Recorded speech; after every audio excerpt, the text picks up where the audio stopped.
Good afternoon, ladies and gentlemen. Yeah, welcome to Translation and Interpretation. I'm Turo David, translator interpreter from Sales Professional Department. Today is the continuation of our lesson concerning the legal translation.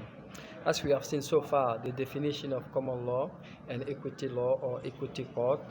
So, in summary, what we can retain is that equity court has come to prevail over the common law by having a satisfactory remedy over where common law is inflexible, where common law is rigid, where we have a legal gap in common law system. So they have come to fix it, and then they have come to complement common law. They have not come to destroy or to get rid of common law, but on the basis of their foundation, as time goes on, they finally face some situation whereby the society keeps changing. So we have a boom of commercial activity, economic activity. So new era of industrial revolution implies what? Implies the creation of activities, the creation of services.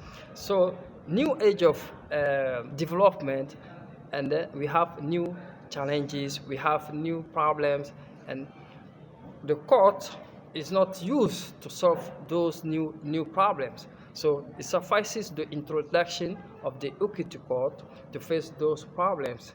And when you study the equity court from the foundation to their role in the system, as I'm speaking now, you realize that equity court is very efficient in terms of civil law, related to commercial activity, related to trust of law, and so on. And they are really efficient more than common law. Even the act of judicature gave the preeminence to equity court over the common law. So at last we can say their equity court is complementing common law in terms of its impairment. So now let's go straight to the translation of some words. For example, law. Law in French means la loi ou le droit. Donc, bonsoir mesdames et messieurs, vous êtes les bienvenus au programme de traduction et d'interprétation. Je suis Touré David, traducteur-interprète du département professionnel de SELS. Donc, today, c'est la suite de notre leçon concernant la traduction juridique. Comme on a vu la common law et la cour d'equity, leurs différences et pourquoi les deux cours ont été mis en place pour essayer de remédier aux problèmes des civils, leurs plaintes, et d'atténuer les difficultés. Donc, pour atténuer les offenses, c'est comme ça Equity Court est venu pour satisfaire les différentes parties devant la cour. Donc, la loi, law. En anglais, law, ça veut dire la loi ou le droit. Par exemple, quand on dit civil law, ça veut dire droit civil. Quand on dit criminal law, ça veut dire droit pénal. Ça, c'est des mots où law est traduit comme droit. Maintenant, on va voir un autre mot où law est traduit comme loi. Law enforcement agent. Or agency, law enforcement agency.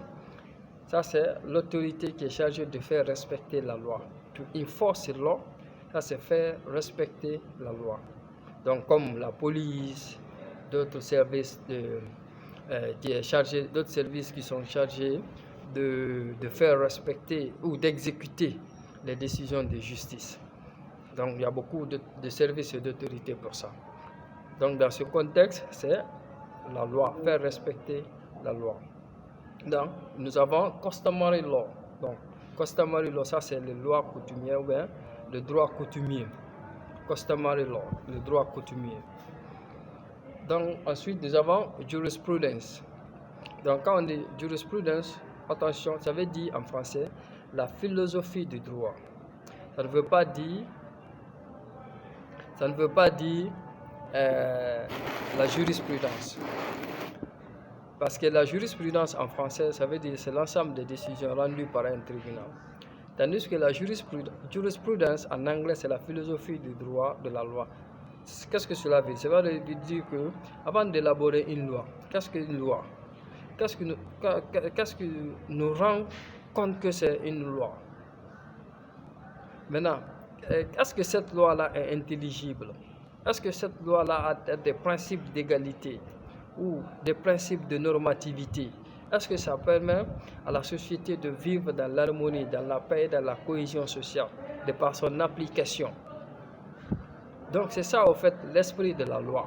Et tout le monde sait, l'esprit de la loi, c'est l'aboutissement, l'objectif, c'est de maintenir la société dans la paix, tu vois, non, en faisant régner la justice et que l'une n'est au-dessus de la loi. Là, c'est comme ça, l'esprit de la loi est venu la philosophie du droit. Donc, il ne faut pas confondre, quand on dit en anglais jurisprudence, avec la jurisprudence en français. Maintenant, la jurisprudence en français, ça veut dire case law. Tu vois, la jurisprudence en français, en anglais, ça veut dire case law. Maintenant, c'est cette jurisprudence-là en français, en réalité, qui correspond aux décisions de common law. Donc, toutes les décisions de common law, là, c'est ce qui est la jurisprudence, par sa définition en français. Tu vois, les décisions de common law, c'est la jurisprudence. L'ensemble des décisions rendues par un tribunal qui n'a pas été sur un cas qui n'est pas prévu par la loi ou régi par la loi. Maintenant, c'est ce qui est aussi dans common law. En plus, la loi du précédent. Ça veut dire qu'il y a des anciennes décisions prises dans le passé. Maintenant, si on est face à un cas similaire, donc on applique les mêmes décisions. Donc c'est comme ça, common law a fonctionné dans les tribunaux et sa méthode aussi à délibérer. Donc il ne faut pas confondre common law, comment on appelle ça, la jurisprudence en anglais avec la jurisprudence en français. Donc on a le mot charges. Donc charges, ça veut dire les accusations. Charge or accusation. Or he is charged with attempted murder. Donc il est accusé pour tentative de meurtre. Donc dans ce sens, dans le sens de to charge, ça veut dire accuser, c'est le sens du verbe.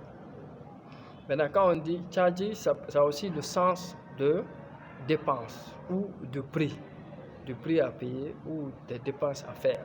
Charges, ici. Donc il ne faut pas confondre quand vous entendez dans le vocabulaire juridique, he has been charged with attempted murder, or he has been charged with tort, or he has been charged with criminal case. Tu vois, il a été accusé d'un cas criminel. Donc il ne faut pas confondre les deux. Il faut savoir, il faut connaître le sens contextuel du mot pour bien traduire ces mots. Donc après charges, on a... Bon, je crois qu'on va s'arrêter ici, mesdames et messieurs. Prochainement, on continuera. Donc pour le moment, qu'est-ce qu'il faut retenir? Common law, la common law, equity, l'équité, l'impartialité, la justesse, comment on appelle ça? La justesse, l'impartialité, l'honnêteté. Donc, il faut savoir là où traduire ce mot equity par ces mots que je viens de citer. Maintenant, si c'est equity court, ça c'est la cour d'equity. Donc là-bas, c'est ce qu'on appelle les intraduisibles en traduction juridique. Il y a des termes qu'on appelle des intraduisibles. Là-bas, tu maintiens le mot par translittération. Bon, on conserve le son du mot original, comme on a vu dans une leçon, la translittération, c'est-à-dire par, comment on appelle ça, l'adoption par emprunt linguistique. Tu vois, on a passé à emprunt linguistique phonétique et emprunt linguistique orthographique. Donc, dans ce sens, c'est dans les deux, orthographique et phonétique. Donc, la cour d'equity. Donc, quand vous dites la cour d'equity par traduction en français, cela nous réfère à quoi? À l'institution juridique qui a ses propres indépendantes, qui a ses propres lois et propres principes accompagnés de maximes, comme on a expliqué dans la vidéo précédente. Donc, vous pouvez vous référer à cette vidéo-là. Donc, il y a aussi law, qu'on peut traduire par le droit. ou par la loi. On a donné des exemples. Il y a jurisprudence. Donc en anglais, jurisprudence, ça veut dire en français la philosophie du droit, l'esprit du droit. C'est-à-dire que qu'est-ce que la loi? Comment la loi doit être? Et est-ce que la loi est intelligible? Donc la loi aussi doit avoir un principe de non-rétroactivité. Ça doit avoir un principe d'égalité. Tu vois, donc le but de la loi, c'est quoi? C'est de nous maintenir dans la cohésion sociale, dans la paix, dans la justice, qu'on se sente au fait appartenir. Parce que la loi est, tu vois, non, par rapport à un certain nombre de territoires délimités, donc où vous vous identifiez par cette territorialité. Donc, la loi, l'impact de la loi sur vous, ou le but, la finalité de la loi sur vous, c'est de vivre en paix, dans la justice et dans la cohésion sociale. Donc, par fini, si on sent ces facteurs-là, donc d'où l'importance de la loi. Donc, jurisprudence, c'est ce que ça veut dire. Tu vois, la philosophie du droit. Maintenant, en français, jurisprudence, là, en anglais, ça veut dire case law. Donc, c'est-à-dire, il y a le sens de dépense et le sens d'accusation. Donc, on va voir aussi un autre mot dans la vidéo prochaine, trust. Tu vois, non, la loi des trusts, c'est ce que ça veut dire, tu vois. Mais bon, en français, la trust, ça veut dire la fiducie, en français. Mais ça n'a pas l'équivalent exact, parce que la France n'avait pas la loi des trusts. Law of Trust, ça n'existait pas en France, mais avec la globalisation, les échanges commerciaux, et puis avec le monde extérieur, ils ont vu la nécessité d'avoir une activité similaire, un droit similaire à ce droit-là, pour essayer de concurrencer les entreprises qui évoluent dans ce secteur. Donc, d'où maintenant l'introduction de la fiducie en France. Maintenant, on va voir ça dans la prochaine vidéo, pas dans les détails, mais juste expliquer jusqu'à quel point equity cote ici est différent. Et ça joue beaucoup de rôle dans les activités commerciales et économiques.